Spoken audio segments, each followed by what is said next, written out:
তো গাইস আজকে আমাদের ঘর পরিষ্কার করা হচ্ছিল। ঘর পরিষ্কার করতে করতে ট্যাঙ্কটা দেখা হচ্ছে, ট্যাঙ্কগুলো বার করে দেখা হচ্ছে এতগুলো শাড়ি, সেটা আমার দিদা দেখছিল। আর সব থেকে ইন্টারেস্ট জিনিস একটা দেখাই, এই শাড়িটা আমার মা নিজের হাতে বানিয়েছিল।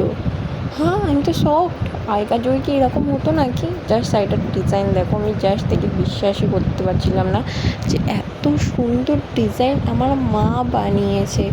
ও মাই গড, জাস্ট ওয়াও। চলো আমি পরে দেখাচ্ছি তোমাদের। এটা হচ্ছে আঁচলের দিক, জাস্ট মারাত্মক লাগছে এই শাড়িটা পরে আমাকে। আর একটা দেখাই, এটা আরও ইন্টারেস্ট। এটা আমার বাবা আমার মাকে দিয়েছিল ফার্স্ট বছর বলতে পারো।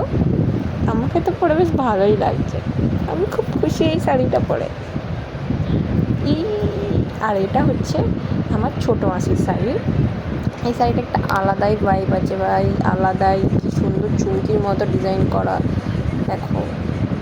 হি হি।